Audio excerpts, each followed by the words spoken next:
HCAM News is supported by our viewers and by Hopkinton Drug, located in this historic New England town since 1954. They are a multifaceted store dedicated to providing clients with an array of healthcare options. And by Webster First Federal Credit Union, providing financial products with attentive customer service to the local families and businesses of Hopkinton. Visit us at websterfirst.com.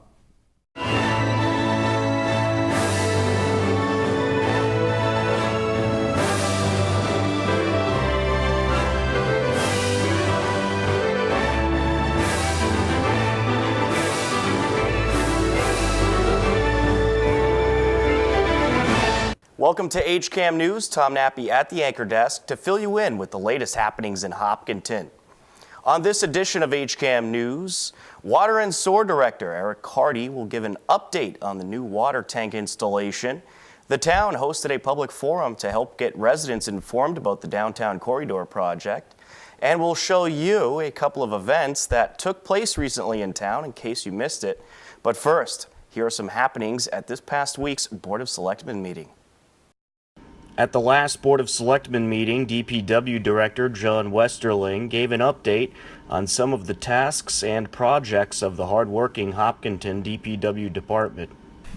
Through the chair, big picture, due to the generosity of the residents of Hopkinton, the DPW's average annual operating budget over the last 3 years has been approximately $9 million, which was dedicated to $4 million for the Highway Division, $2.9 million for the Sewer Division, and $2.2 million for the Water Division. We have the unique privilege and opportunity to positively impact residents' lives on a daily basis by providing the physical assets, the management practices, the policies, and the personnel necessary to provide and sustain structures and services essential to the welfare and quality of life for this community. John, sorry, real quick. Yes. The numbers you mentioned at the beginning of your comments, those include enterprise funds, correct? That's correct. Revenue? Yes. Okay, Yeah. Thank you. You're welcome. The value added by that $9 million investment, day in and day out, is as follows. We maintain 110 miles of public roads and 53 miles of sidewalk by providing the necessary signage, traffic lights, and pavement management to ensure safe travel. Our pavement condition index for our roads has increased every year thanks to the annual pavement management plan and the thoughtful investment in that pavement structure. We also remove snow and ice to ensure safe commuting in the winter. Hopefully that won't be upon us for several months. Stop it. I like the snow and ice. We provide more than 1 million gallons of clean, potable water on a daily basis for drinking, cooking, and commercial and industrial uses by operating and maintaining 8 wells and water pump stations and 76 miles of water main. We collect and treat sewage to help protect the public health by operating and maintaining 8 sewer pump stations, 40 miles of sewer pipe, and a sewer treatment facility. We manage the automated collection of curbside trash and recyclables from 4,500 residential properties and all town buildings, including the schools. We maintain 6 parks and fields, including the Common, for the enjoyment of the public. We maintain 7 public cemeteries and conduct burials in those cemeteries when required. We maintain the DPW fleet that has a total value of $4 million, and we perform many fleet maintenance jobs for the police and fire departments. And we manage the maintenance of public shade trees. In addition to that day-to-day work, the DPW must address emergency work, such as storms, whether they be snow, ice, or wind, water and sewer breaks, etc.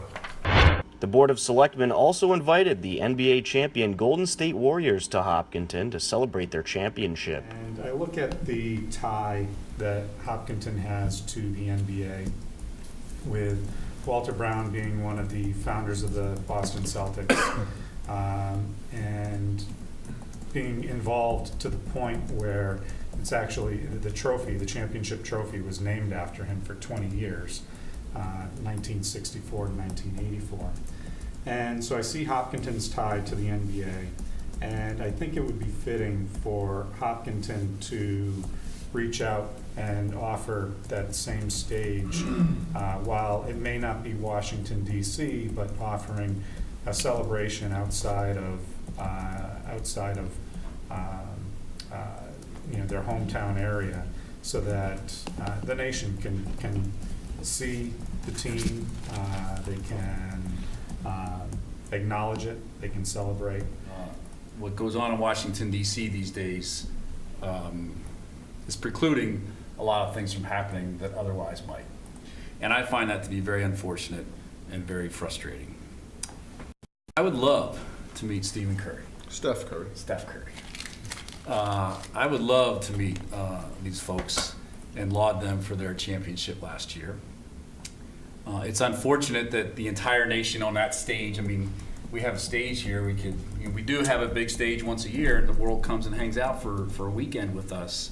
But the stage here in Hopkinton is different than the stage in Washington, D.C. So I'm not sure if we can, quote, compete with that, but if they'd be willing to come by and thank a governmental body somewhere for inviting them to come and celebrate their victory, even though I'm a big Celtics fan as well, I'd love to do it, because I think it would be a unique opportunity for the town, and perhaps we could help others understand that we have to get past some individual differences in our country and still try and move forward in a positive manner, which unfortunately is not happening.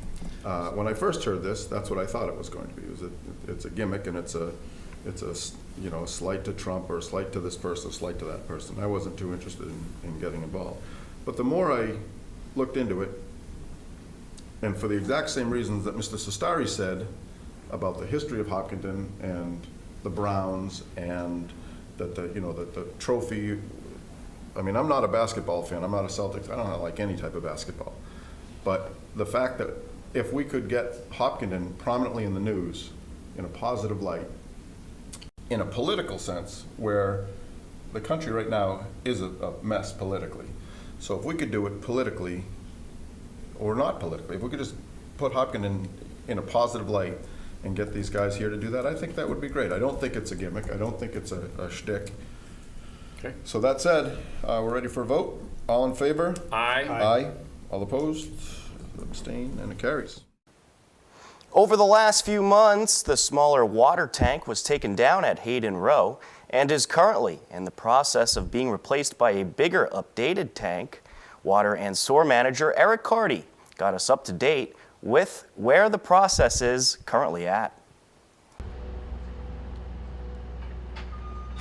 All right, so can you explain what's going on here with the water tank situation? Sure, yeah. As part of our capital improvement plan, we've been doing some major upgrades over the past 10 years. We've done several new water mains in town, added a couple of new wells, and now we're replacing one of our old storage tanks. We took down the small 320,000 gallon 1922 storage tank that was right next to the large one over here, and we're putting up a new 1 million gallon storage tank. The great thing about this tank is the process is now glass fusion onto the steel, so that means there's no painting of the interior and exterior. That's one of the biggest maintenance items that you have with maintaining a water tank. So that will never have to be painted inside or out again. And with this type of structure also, as you can see, it's going up relatively quickly. They've only been doing that for about a little over a week now, and they are slated to have it all finished by next Friday. It'll all be complete. This type of tank also allows for future expansion if you wanted to. The way they build this is, as you can see, they have the top on it, and they just can slide rings under. They hydraulically lift it up, slide another ring on, and just work their way up that way. So that way it doesn't require any cranes or any of bigger equipment in order to do it. So it's a very quick process, very easy process for it, and then there's also room for expansion if ever need be in the future. Wow. And what about taking the old tank down? How long did that take? Was that a long process? It wasn't too long. I think it took them a little over a week. It was pretty interesting to watch that as well, again, because of the tight workspace. They basically had a guy with a torch just go down the bolt line, and he torched his way through it, almost like cutting down a tree. He would notch out the bottom and then just tip each piece so that it all collapsed inside, so they kept a very small footprint with the old one, and they were able to get it down relatively quickly and take that out. And something I guess I mentioned to you earlier, the really neat thing about this location here is this was the original basically water system. This is where it all started. There's two wells that were on site, or are actually still on site here. The school uses them for irrigation, and the original tank that was here, built back in 1883, was the establishment of the water department, basically right in this area. Wow. So when is the projected finish date for this project? For everything to be all said and done and filled and ready to come online is going to be in November. After they have the structure completed on the outside, we need to make the tie-in to the existing water mains right in the lot over there, and then we'll need to fill the tank, which will take a little bit of time, and then disinfection to make sure that everything's all set before it's actually introduced into the drinking water system.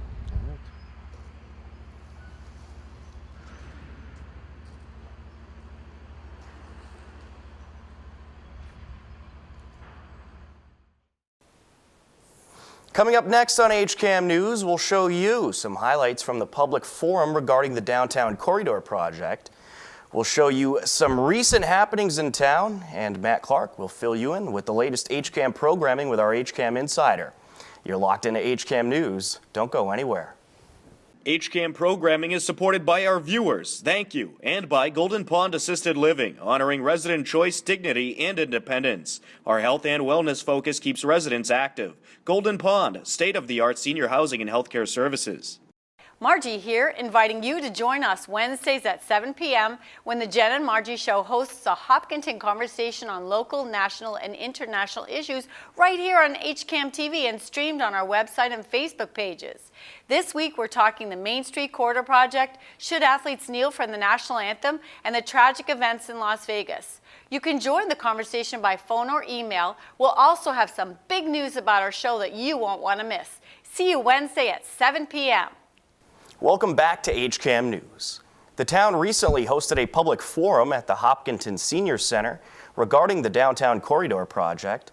The project, which has been in the planning process for nearly 20 years, will make some changes downtown to increase traffic safety as well as space for bikers and parking. Here is a look at the proposal presented at last week's Downtown Corridor Public Forum. A public forum was held to discuss the Downtown Corridor project.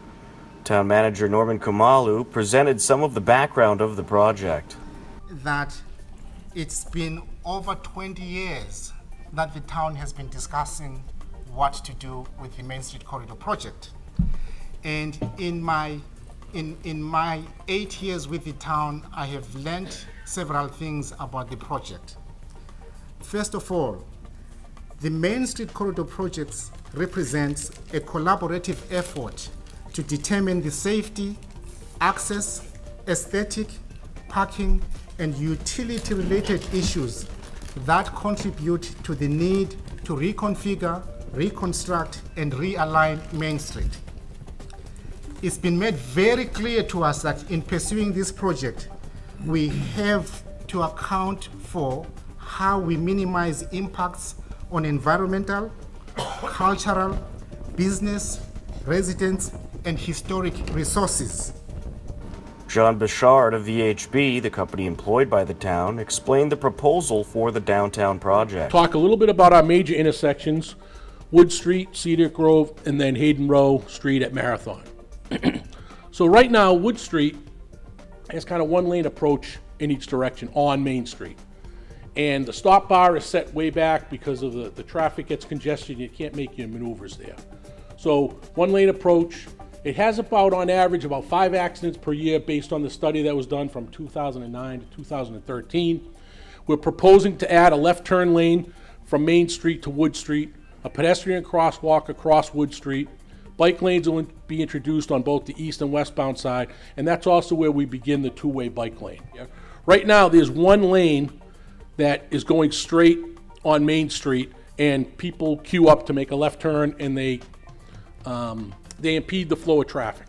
So what we've done is we've done some widening along the westbound, or the eastbound side, excuse me, to be able to get a left turn lane by itself here, and a through lane to be able to go straight across. And on the opposite side, heading westbound, the approach that's there now has 2 lanes, a right turn that turns onto Wood Street or continues on 135. But we've introduced the bike lane between the 2 lanes. So we'll have a through lane heading westbound, we'll have the right turn that's going onto Wood Street, and then there's the bike lane that's introduced here. And as I mentioned in the prior slide, we called out where the two-way separated bike lane begins is it begins right at this crosswalk right across from Wood Street. He also mentioned that the 10.6 accidents per year on average at the Main Street at Cedar Grove Street intersection is higher than the recommended total from MassDOT. Because of the signal, or because Grove and Cedar Street are offset so much, we can't run the traffic signal at the same time on the north and the southbound side, because the traffic we'd cross and we'd have accidents. We're proposing the sidewalk will come along and we'll have the crosswalk back here. We have the integrated bike through the signal will be more in the shoulder area. This is where the separated bike lane ends on the opposite side, and then it continues, or the two-way separated ends continues on the other side. So again, a clearly defined pedestrian crossing, improved bike accommodations, grade separated bike lane between the sidewalk, the curbing, and the street, and then enhanced with overhead electrical wires that have been, photoshopped out of the picture. Just a couple of 100 feet up, so here's the Grove Street right in here. Here's CVS, so we're looking now eastbound towards Grove Street, the way it looks, I say today, but a little while ago. The integrated bike lane here, the separation from the roadway, separated zone from the pedestrians, and how we can, again, make that safer, separate those two movements. Bird's eye view, or what the landscape architects call the bird's eye view. By moving that over, we're going to line up Grove Street, so you'll be able to go straight across, make these left turns onto Main Street, keep the CVS fully operational with the bank ATM on that location, providing the connection, and then here's the enhanced parking places. Not everyone can probably see those, I'm probably standing in the way, but we've added those parking spaces in for Grove Street. New grass, sod, and then whatever landscape and streetscape elements we're able to incorporate there, carrying the sidewalk through. We remove the road and expand the park and the common area. The separated bike and pedestrian crossings are here. The estimated total cost of the project will be $8 million, but there will still be many more meetings to go before approval. The estimated date of the MassDOT public hearing is November 27th. Many residents and downtown business owners took the opportunity to ask questions about the proposal. You can view the full Downtown Corridor Public Forum on the HCAM YouTube page, youtube.com/HCAMTV. A whole lot of events have happened in town recently, including Polyarts and the first ever Hopkinton Family Day, which the town plans on making an annual event. In case you missed it, here is a look at the highlights of some of the recent events in town. The annual Hopkinton Polyarts Festival kicked off a busy Saturday in Hopkinton on September 16th. This year was the 43rd year of the annual festival. HCAM News was on the scene and talked with some of the vendors.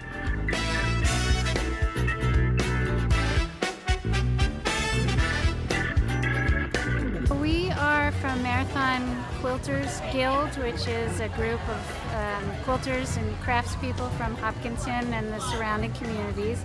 And this is our first year that we've had an artisan booth, if you will. We've done in the past nonprofit booths. So we've spent about a year trying to experiment with products we thought the community might like, community of polyarts goers. So we made quilted stockings, quilts, pet toys, anything we could do with fabric, and we figured we'd give it a go.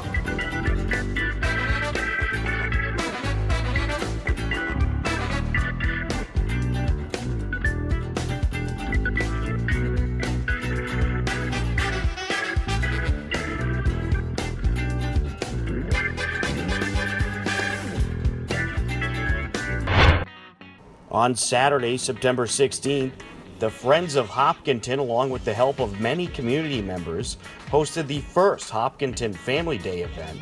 The event featured business vendors, a wide array of entertainment, and of course, some great local food vendors. Here is a look at the festivities.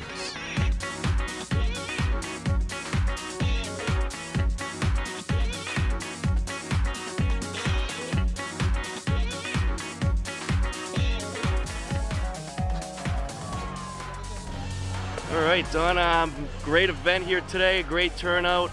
Can you talk about your role with this Hopkinton Family Day event and how the day has gone so far today? Sure. Actually, I'm wearing two hats with the Friends of Hopkinton on the committee that has planned this, and I'd have to say they did an excellent job.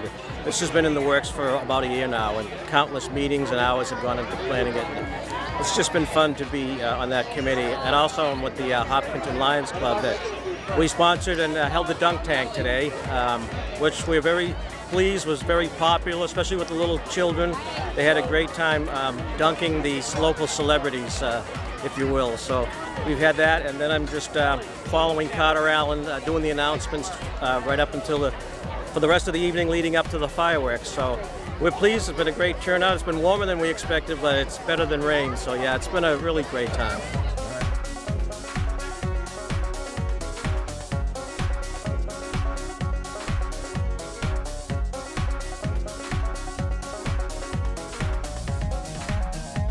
Pat and I were scheming about 7 or 8 months ago, but Pat reached out to me and my band to play tonight right before the fireworks, and then there's a whole lot of entertainment that's going on before that, and Pat and I go way back in town here playing the Policeman's Ball over the years and stuff, but we're honored to be here. Hot Acoustics is my band, and we're going to go on about 7:30.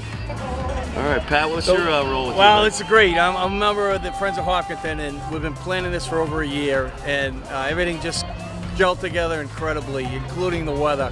Couldn't ask for a better day. We had great participation. We got about 30 organizations in town with booths and games and stuff all over the place. We got inflatables, and what a great entertainment card we had today. And you probably missed it, but we had Amanda Maffei was on early. We had Roger Cabler. ESL is on right now. We got Barbara Kessler coming on at about 6:30. Then of course Hot Acoustics coming on at 7:30.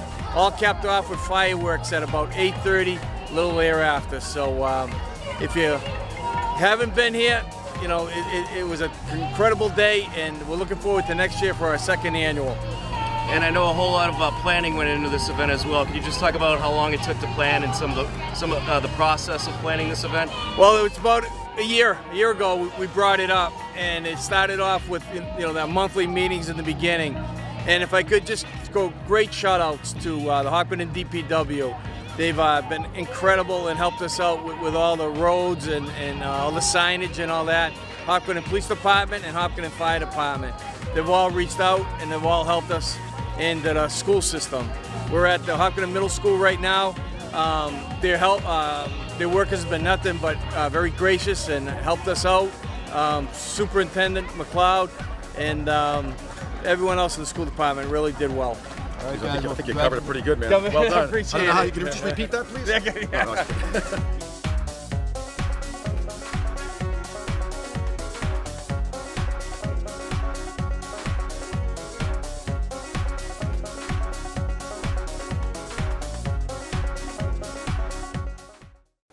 To revisit any events happening in town, be sure to turn to our website, hcam.tv.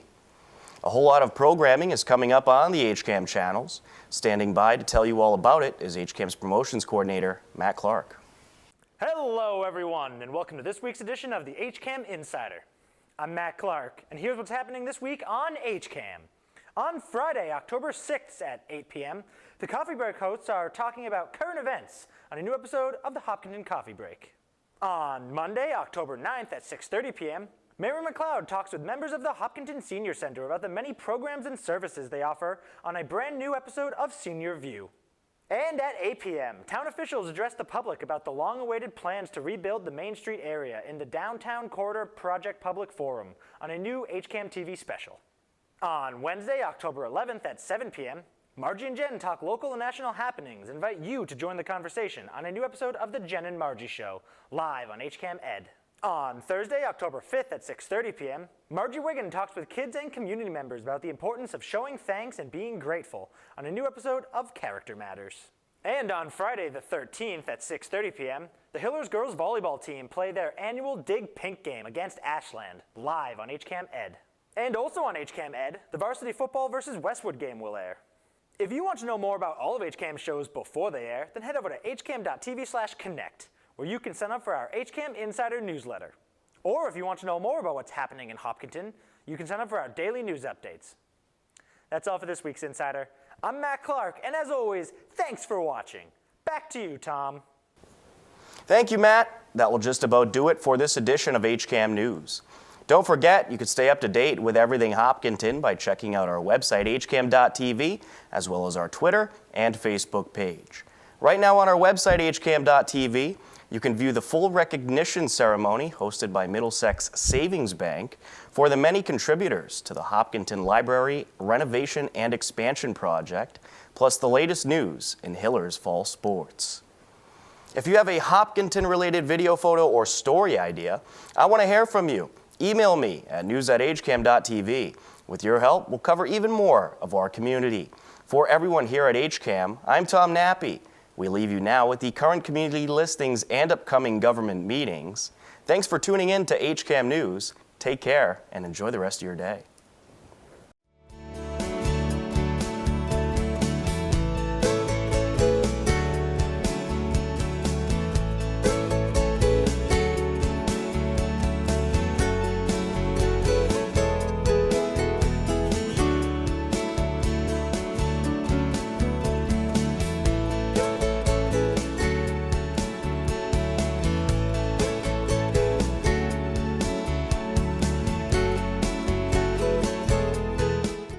HCAM is supported by our viewers and by Blackstone Valley Wealth Management, providing highly personalized financial planning, wealth management, and customized solutions through transparent, unbiased advice.